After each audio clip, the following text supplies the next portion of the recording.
Hello, my friends, and welcome to another RobCast. This is the part in the year where I generally shut things down and go off the grid and such. So,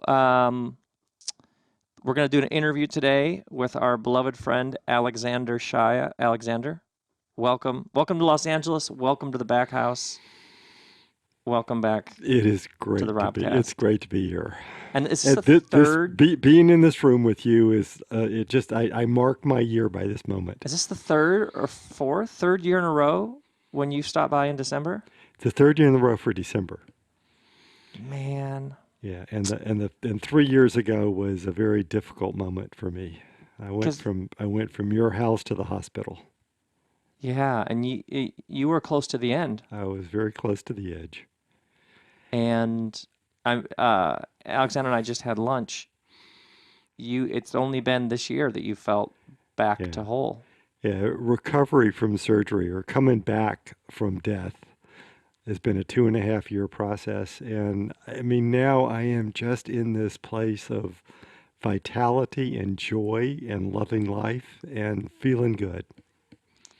Oh my So goodness. Well, it's just, I can see the vitality, and everybody, we just had lunch, and I was like, "So what do you want to talk about on the Robcast?" Knowing he would casually be dropping some bombs, and he had so much to say at lunch. I'm going to do my best now to take him through everything that he said, everything that you said at lunch. I'm hoping a couple things before that.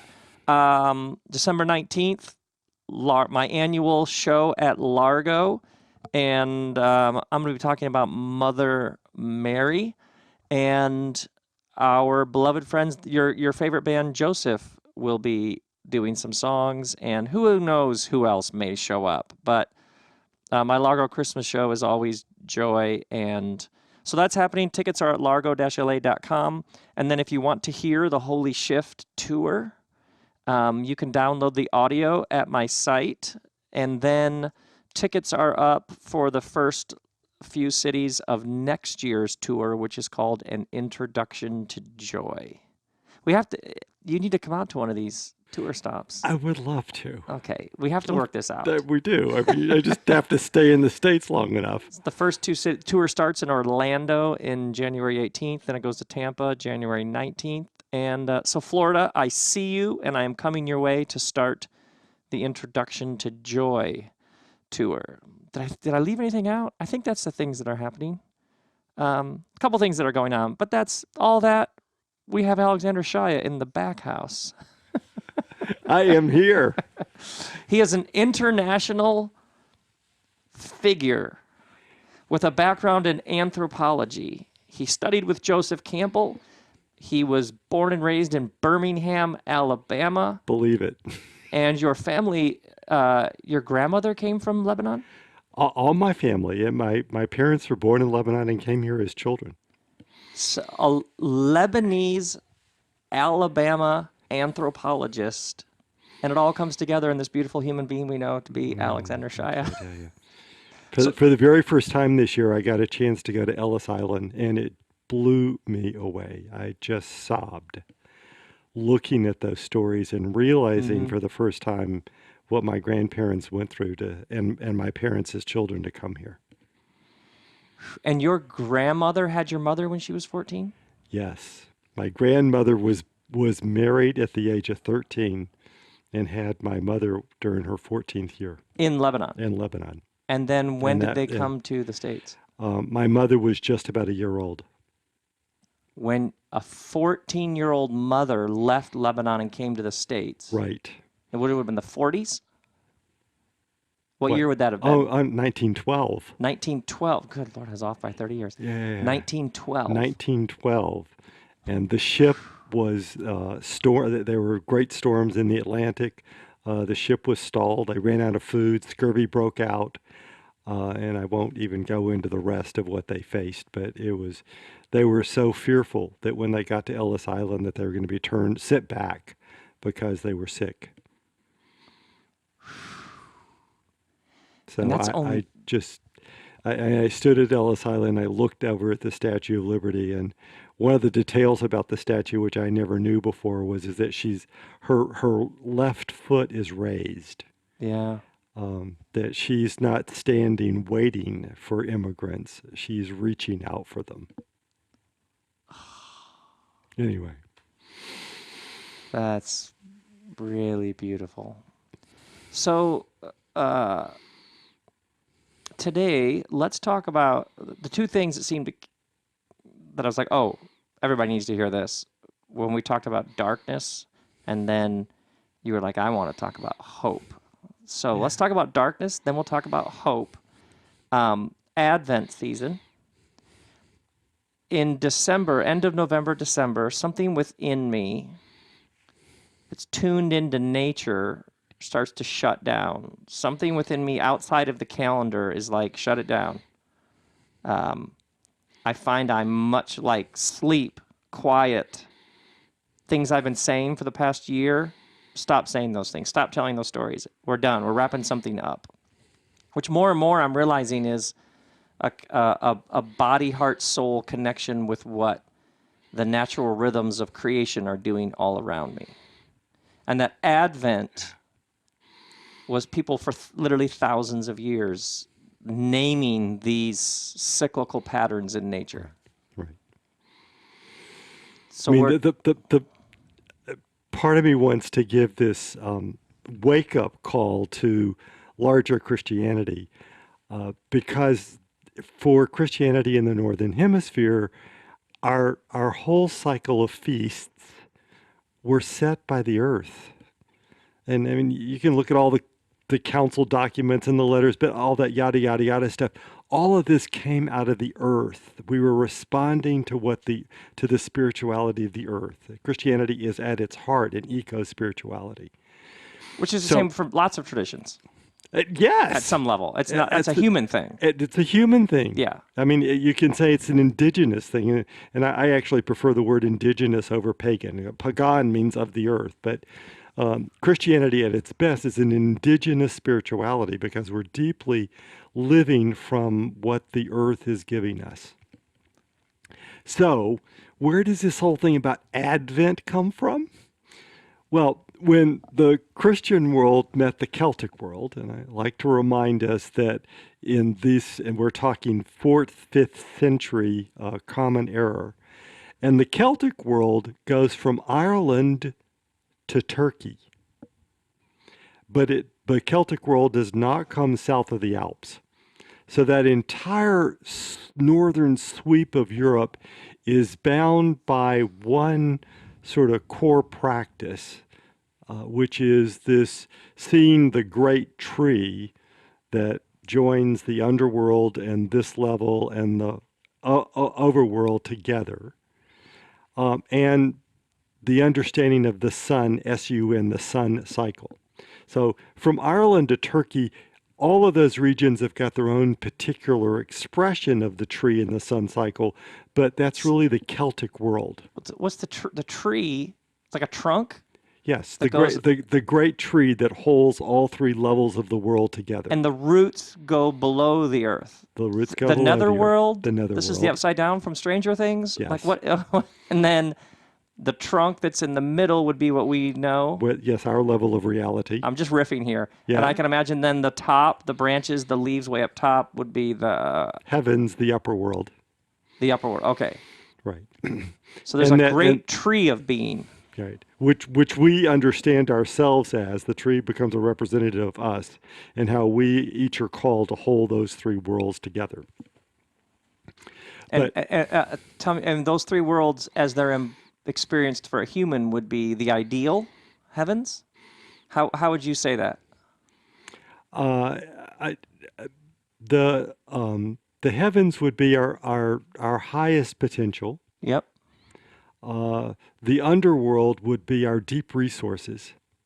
Oh. And this level is where we have to bring both of those together and do our best. Do what's possible. Wait, the roots, the under, isn't like fire, hell, no, darkness, judgment. No, absolutely not. Most people would be like, oh, the down part is like... No. No. That's the core resources. because the Celts were always about the goodness of things, Absolutely. not about splitting everything up No, into no. you're going to go to a good place or a bad place. They were No. about the integration, and that which is deepest within you is good. Right. I mean, that's why the Celts never came into Greece. Greece is that reality that split everything apart into warring opposites. All those binaries of heaven and hell, Yes, dark, light, Greek, you're either this yeah. or that. Classical Greek philosophy is very dualistic. The Celtic world is very holistic. Yeah. Everything has its place in right relationship to each other. Whereas the Greek world is everything in the world fights each other. It's like exactly. the Greek world, heaven and earth fight each other, male and female fight each other, light and dark fight each other. That's the Greek world. Opposition versus integration. Exactly. Beautiful way to say that. Yes. All of the yes. Really, I love that. Right. Opposition, integration. And you have two different forms of Christianity depending on which of those worldviews you come out of. Because we go all day on that. Yeah. Okay. So the Celts saw this great tree of being, and the roots are your resources. Yes. The roots are depth. The roots are their depth. They're your history. They're where you come from. They are giving you like your DNA. They're giving you what is your potential to do in this life. Yeah. It's like what we got to work with here. Yes. Oh man, my favorite movie ever is Chariots of Fire. No. You know, and when Sam, the trainer, checks out Harold Abrams, he's like, "You can't put in what God's left out." Yeah. You're gonna have me crying here. Oh, I watch that movie on a regular basis, and to this day, it wrecks me. Yeah. Oh my word! And my family's like, "You're out of your mind." I'm like, "I know." Yeah, you can't. Okay, so there's these. Okay, so Celts have this view, but then the Jesus movement roams southern Europe, makes its way north, goes over the Alps, and encounters this Celtic world. Right. And as long as Christianity stayed in the Mediterranean, we stayed very close to our Jewish mother in the way we practiced and the way we saw the world. And the Jewish cycle of feasts are really much more about the moon than the sun. Yeah. And harvests and based on that. Right. So when we went north of the Alps, we had to translate, and I really think that this is the best form of Christianity. When we said, we don't have to hold on to the moon cycle, we understand the Christ story in what your life is about. We see it. Let us share with you how we see the Christ story in what you already know. The Christ already present. The Christ already present. We can't go anywhere and bring the Christ. Christ is everywhere. Christ has always been everywhere. What the H? Yeah, what the H, right. I love the series. I was that's very kind of coming you. off the Camino, I had to sit down and listen to the whole 11 podcasts. Whoa. That's a committed. It was fun. That's a committed friend right there. But so we go north to the Celtic world, and we say, look at the truth. Look at just a slightly deeper truth to what you already know. Mm-hmm.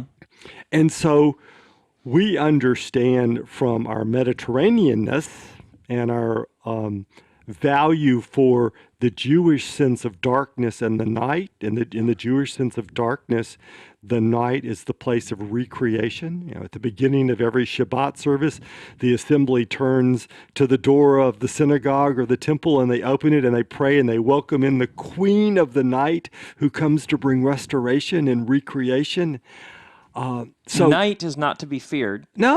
Darkness is not to be abhorred or avoided. It's understood to be a very normal, healthy, natural, necessary part of the rhythms of life. Integration, not opposites. Integration, not opposites. Yes. I mean, and the scientists today are telling us how we need more We need darkness, and they're actually concerned about how much in the cities light is taking away our creativity because there's too much light. Well, So, it's interesting you say that because there's a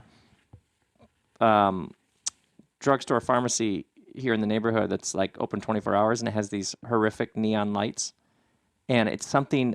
It's architecturally abysmal. I did a whole Largo show about how the architecture is just an offense to the soul, but the sí, sí, lack of sí, darkness sí, sí, sí, sí, sí. and the ignorance of what all of creation is doing around it Yes. Yeah. just disturbs me at some profound spiritual level. Like, no, this is not just an architecture issue. This is not just an economics issue. This is this is something off, Right. really off. Right. So the Celtic world understood, and we understood in our Mediterranean metaphor, that darkness is the beginning, and that you can't move forward if you don't do well the beginning. You're building a house on sand. So when we go to the Celtic world, they have this powerful season which is critical to their experience of their lives and their whole year. And this season goes from the third day of November until the winter solstice. And in those days, the winter solstice was December the 25th. It's like in the 16th century, we had to reform the calendar because the growing cycle and the sun and moon calendar were way off. And as we described, December had slipped to the springtime. So this time from early November all the way to the winter solstice was the time of holy darkness, where they understood that they needed to rest. The harvest was over. They could now step back. They could rest. They could be recreated. They could allow nature to fill them again. They could have new dreams. They needed to set aside the old words. They needed to set aside the old dreams for a moment and see what newness would happen for them in this dark time. And so Christianity comes and sees this and goes, we're going to call this dark time Advent, beginning time. And this beginning time, this going into this dark beginning time, will be the place that will rediscover our vitality and our creativity. If not rediscover it wholly new, rediscover it deeper. Be reformed, be revitalized in this time of darkness, which is the beginning. So to me, it's a sadness that later in Christian history, Advent was shortened to be 4 weeks before the winter solstice, Christmas, as opposed to understanding what is, I think, much more human and in us, that we just sort of instinctively know that this whole time for us in the Northern Hemisphere of November and December, the dark time, is a time to be embraced. And so in a Celtic way, we don't light candles in this time against the darkness. That's the old Greek dualism. In the Celtic way of integration, we light candles in the dark season. We decorate our houses with lights. We put lights on a tree because we want to decorate the darkness. We want to make the darkness luminous. That's the meaning of this time. And I lived in the Southern Hemisphere for a couple of years, and I love the life of the Southern Hemisphere. But when we got to November, December, and the sun's going down at 10:30 at night or 11 o'clock at night, there's no reason to put lights in your house. There's hardly a reason to put lights on the tree. I mean, you could go around today to go shopping. I was in stores this morning and they had the lights on the tree on, etc. It's not the same experience as what happens at nighttime when you have that tree in a somewhat darkened room or darkened space and you see those lights come on and you sit there and it brings up wonder. And that's what this whole season is about, is new wonder, reawakening some forgotten magic that all the hard work of the last year, we have lost that sense of the magic and that is to inspire us and to lead us in the now. And so we come back to this dark time to sit in a hallowed darkness, knowing that it's always the face of a new beginning.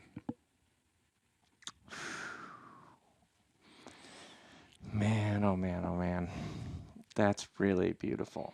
Now, we were talking about darkness, and you were like, yes, but it's about hope, and not a hope someday, not putting it off, but now. Yeah.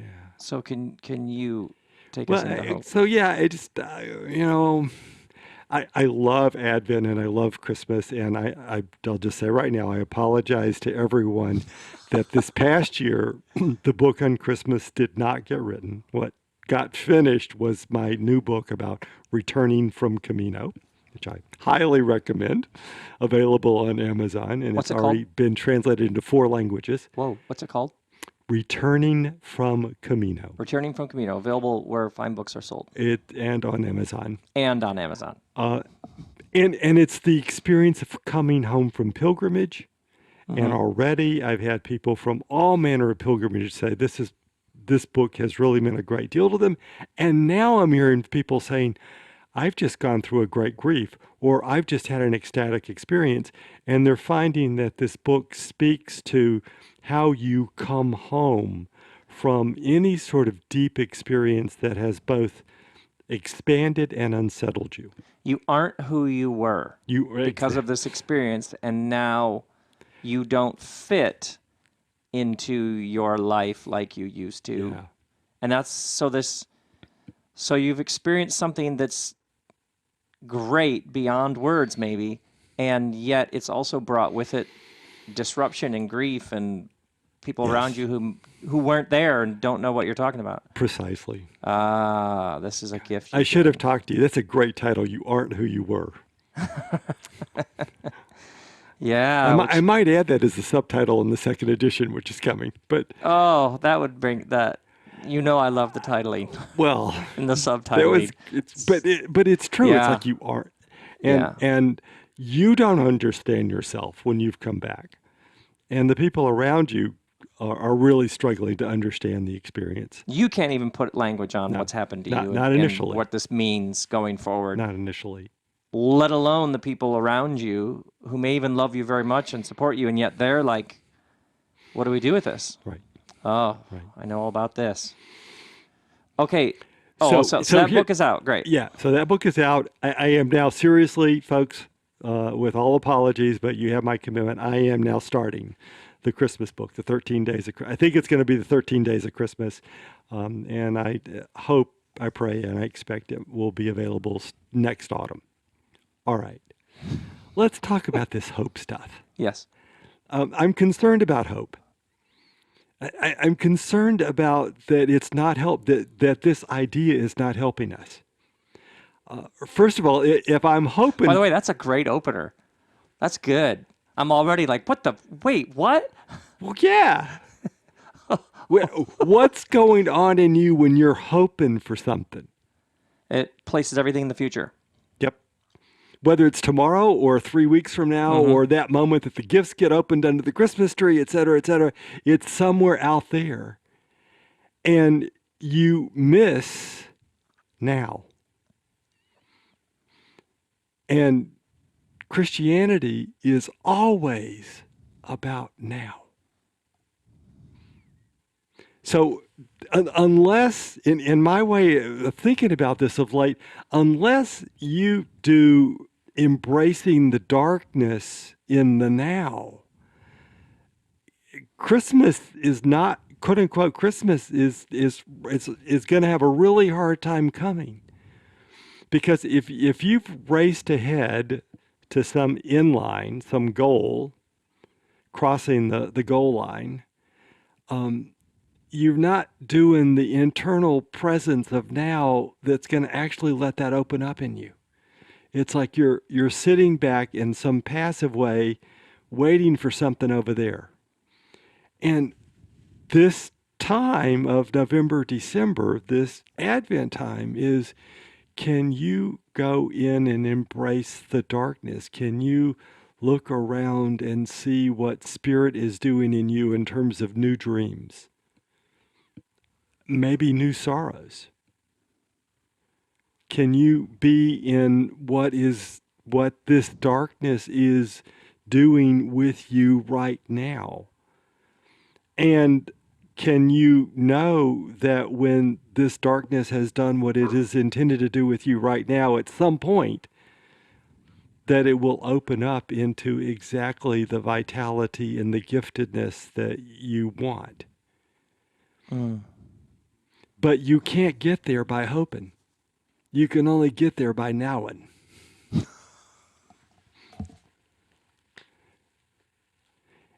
And if I look at the gospel text, I don't see them valuing.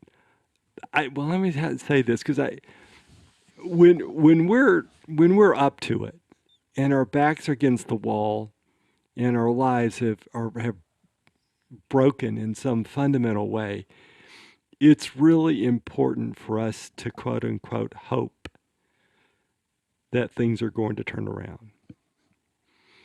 That's a first stance, and a valued first stance.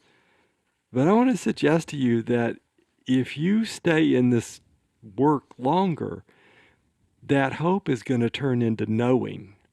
That hope is the bridge. Hope is not the place to rest, to say I've arrived because I can hope. As Christians, or as people of deep spirituality, our life is about knowing that there's a higher power, knowing that there's a plan and a God, and that my life is in response to that. And whatever God's time is God's time.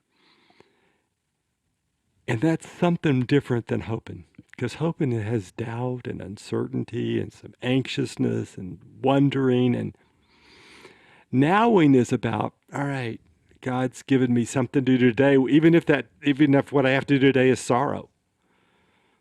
That's what I'm here to do today, and that's the only thing that matters. And in God's time, in Spirit's time, something else will open up in me. How did you come to this? My own life.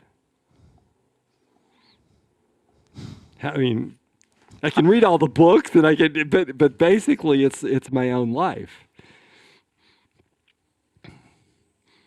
I've lived through many, many, many difficult times in my life, and I think I wasted a lot of that difficult time hoping for something. When those difficult times happen and those difficult experiences happen, I'm like, okay, this is now. This is God. This is now. This is my work. This is my heart. This is my love. So it's like you learned through the difficulty at all on the front end now, instead of that thing that kicks in, which is, oh man, I can't wait for this to be over. Or, oh, I this isn't working. As soon as this is fixed, then you just catch yourself on the front end. Yeah. I'm not going to live with my joy being up ahead in the road. Exactly. Because of whatever it is that's in the way right now. Yeah. And Rob, I mean, I've spent a lot of my time in my life waiting on the then. I understand that experience, but I'm very grateful that really it's through the surgery 2.5 years ago and what's happened in me since then, I can say it's just now. It's only now. And there have been some searingly difficult things in the past year, but it's only now, and I'm loving it. Man, oh man. Well, and the same sort of things got shaped in me of, oh, if I'm someday waiting for someday, it never works. Mm-mm. It Mm-mm. never. It never delivers what it was supposed to. It's the hardest thing on the Camino. I mean, I really name myself now as a as a pilgrim mentor, So not you a go out on the pilgrim. Camino Trail in Spain for 55 days. 55. This coming year, we're going to do 28 days, but usually it's 55. And the thing is to help people pull back from, I'm on this to get anywhere. I'm on this to be on this path today. I'm on this path to experience what I'm going to experience today. Today is my whole Camino.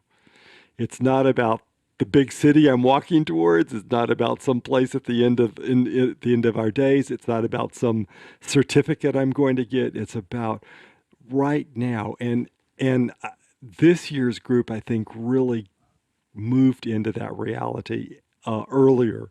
I don't quite know how. I'm trying to understand, but it's the beauty for that time on the Camino of living every day and letting any sense of a goal fade away. And then at the end of that 55 days, we could sit together and say, wow, look at what's opened up in me by living the nowness of these 55 days. I see this all the time with parents who have there's something they're trying to fix on their kid, and that, which is fine. You love the kid and you want the kid to be faster, stronger, better, smarter, whatever. But it's so striking to me how often in the midst of it, the parent has lost the wonder and awe that you even have a kid to be anxious about. Yeah. Like, you have a human being who you get to shape and mold. You lost the wonder and awe. Yeah. Yeah. And I've noticed you And often link hope and nowness with wonder and awe. I do, and I don't know if it's just my way, but it's when I'm in the now, I'm in the incredible, wondrous mystery of now, and that's the same experience I had as a 7-year-old opening a gift under the Christmas tree. Mm-hmm. That's what I want to live every day. I've been given this incredible gift. It's beautifully wrapped, and I want to find out what's in it, even if it's, as Rumi would say, a crowd of sorrows.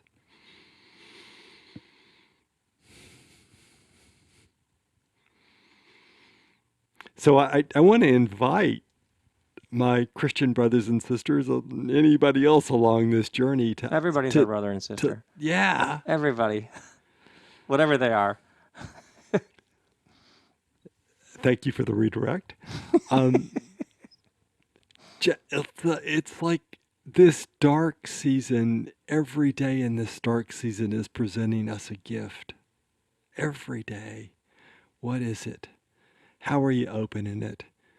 What feelings are there for you as you open it now? And I've had 3 people very close to me die in December. I know the grief and the pain of December. It's also the month of my birthday, and I know the wonder of December, and it's also got this feast called Christmas. And I know that December is a very, very mixed bag for most of us. Mm-hmm. Mm-hmm. Can we open each day as the gift, not with a goal line down towards the end of the month? That's what our Celtic ancestors were doing. And they, and I think we may have touched upon this just a bit when we were talking last year, but I like to remember that when the day before the winter solstice, which was December the 25th, on December the 24th, the Celts went out and they decorated a barren oak tree. And when they looked at the barren tree, they saw the miracle of birth. They knew, they weren't hoping, they knew that this barrenness would bear the beautiful boughs of springtime some months down the road. And so they decorated the barrenness. as the image of birth. Christians came along and they saw this on the day before the winter solstice, and they went, we know this. We know this story. This is the tree of the knowledge of good and evil in the garden. And we know that, and I'm going to open this up larger for us. We know that if we embrace the darkness in our life and wish to integrate the darkness in us, that it will open up for us the gift of the Christ, which teaches us deeper the knowledge of good and evil. We know this. And so when we saw them decorating the sacred tree on December the 24th, we took that and brought it into our tradition. And then we erected one great sacred tree for the village or for the church. And we understood that in the great feast of Christmas, that the garden was reopened to us. The garden was reopened to all. That those dualistic stories, we were called to go beyond those dualistic stories and to understand how the garden is an integrative experience in all of human life. But we also took the way to open that experience up in us is by hallowing the dark time of November and December. It's not just December the 24th, put up a tree and proclaim that the garden is open, that the way for us to truly open that garden inside of us is by embracing the hallowed darkness day by day.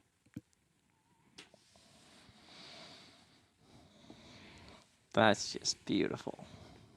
That's just beautiful. Tell me, we could just go on and on and on. Tell me how, what's coming this next year for you? What do people need to know about? How can they connect with you? Because I often find you're opening up all of these places, and I need more. But where can people go from here? Well, okay, so there's a whole series of things, but there's a big thing coming in January that everybody has access to. And that last summer, the film company, The Work of the People, took me out to a forest north of San Francisco for 6 days. And I don't think I had a thought that wasn't put on film. And they are going to release 6 films in January. Each film is about 35, 40 minutes. And it takes you through the 4 gospel journey and through my book called Heart and Mind. Yeah. I have seen the films. Honestly, Rob, it's the best thing that I've ever done. I often have a hard time looking at myself or listening to myself. I sat and I listened to these. I looked at these. I was transfixed. I cried. At yourself. I cried at what I was saying. Yeah, that's amazing. Because it comes through. This is not me. Yeah. Anyway, the 6 films are going to be available on the Quadratus website for some subscription renting. We're trying to work all that out, but that's going to be released sometime in January. I'll be back and forth across the states for the first couple of months, and then I'm off to Spain for a while to sit and write, to finish up the Christmas book. Very honestly, what I'm trying to do this year is I'm trying to pull back on my travel and my public appearances so I can write more. All right. Well, the world needs more Alexander Shaia, so... Well, it's like the joy is palpable, and while it's here, I want to pour it into the writing. Fantastic.